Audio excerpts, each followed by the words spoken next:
For me, it's going home. It's going to Texas. It's being able to write about where I grew up in a way that is both loving and exacting. That I love writing about the pastoral. I really like writing about the food. I like writing about the music. In fact, I'm starting to dream up a new book that, of course, since this trilogy ended, is not with all this. I'm like, oh my God, but I'm gonna miss like writing about fried pies and barbecue. Like it's just really nice to write about the senses that are involved in being in Texas, the way that the air smells and the pine and the tastes and the music and the sounds of everything. So for me, it's like luxuriating in home. So that's the thing that probably I most loved about returning. It felt like slipping into a comfortable old robe. Like I just felt like, oh, this is me. This is where I'm from. And I just love writing about these elements of Texas that I think are things that people don't always associate with Texas.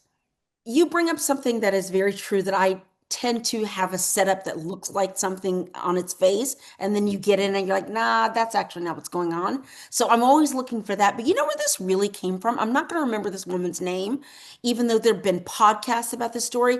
Do you remember the story about the Atlanta football mom, the sleepover, and she ended up dead? I can't remember her name right now, but the black woman who was the only one at this football mom's sleepover and she ends up dead. It just, that story has always been like a little pebble in my shoe.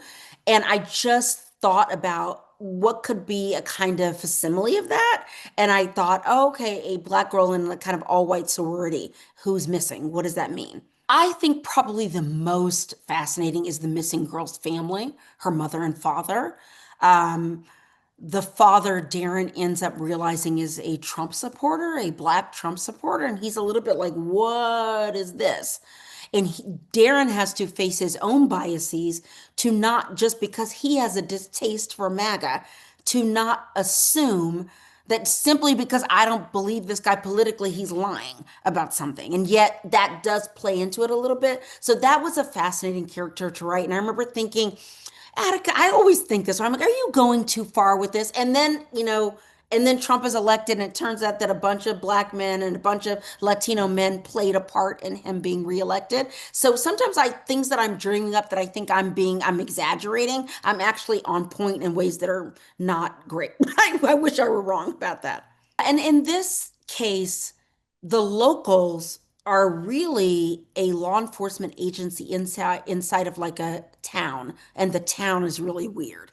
So I was able to use the fact that that classic kind of feds versus cops or rangers versus the local sheriffs or the local law enforcement, I was able to use that and go further to showcase how weird this strange like incorporated little town that the missing girl is from, that there's a sinister feel to them, and there's a sense that something's going on under the surface that I don't understand. So I was able to use that trope and let it serve this larger thing I was trying to say, that this is a weird company town where people live where they work, and there's something about the people who run this town they're giving off red flags that something's off. So I was able to kind of use that to tell that storyline. Well, first of all, I love writing crazy mothers, and I love writing ambivalent mothers. And Darren's mother has been a major part of this trilogy from the very beginning, to the point where I knew that if this were going to be the last book in the trilogy, there were three things I would have to deal with. I would have to deal with Darren's drinking.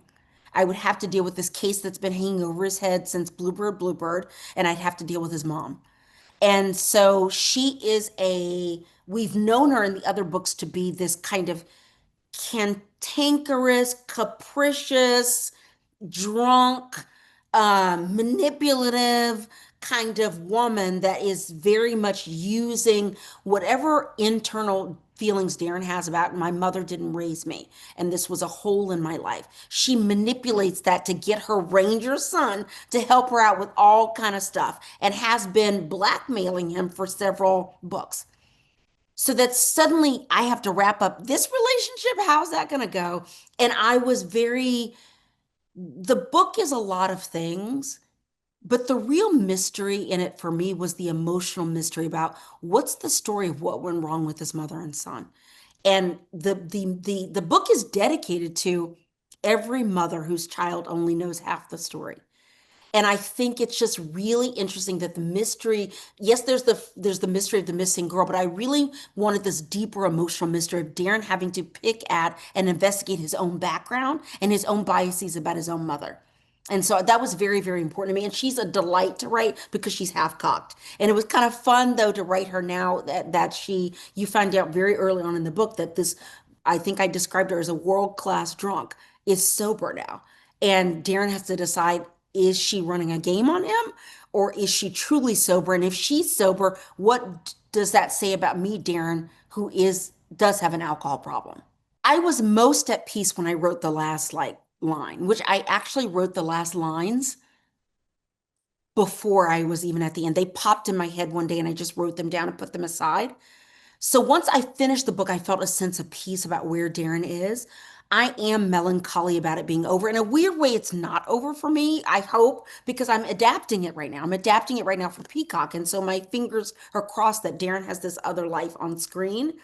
And there was a part of me that knew that I had to finish him on paper to even try to adapt him for screen. It would be too confusing if they were both living at the same time. But also, there was a part of me that needed to be done, not with Darren per se, but the world in which he was living in. The thing about Darren in this book series is it inadvertently became about Trump in a way that I had not intended. When I wrote Bluebird, Bluebird, there was not a molecule in my body that thought that Donald Trump would be president. And then it turned out by the time the book came out, he was. And because of the way I'd written the stories and they were on these cliffhangers and it was dealing with the Aryan Brotherhood and all this kind of, there was no way to write around what we were all living in. And Darren is this deeply thinking lawman.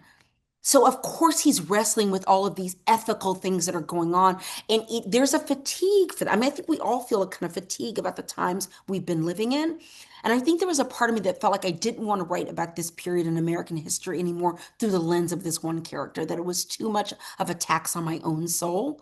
And so in that sense, I was done. I mean, I thought really I was going to finish the book series, and then Trump would never be elected again. We'd all be done with all this. I was wrong. But I'm happy. I'm very satisfied with the trilogy. I'm very satisfied with what it did. I feel a little at sea and without an anchor because I had such a nice time writing that. And it was so easy is not the right word because if you talk to my husband or my therapist, they will say, Attica, don't lie to these people. You were many times in tears trying to figure it out. But it felt like home. It just felt really comfortable. And now I'm in like a brand new world that is exciting to like create a new character, but also kind of scary.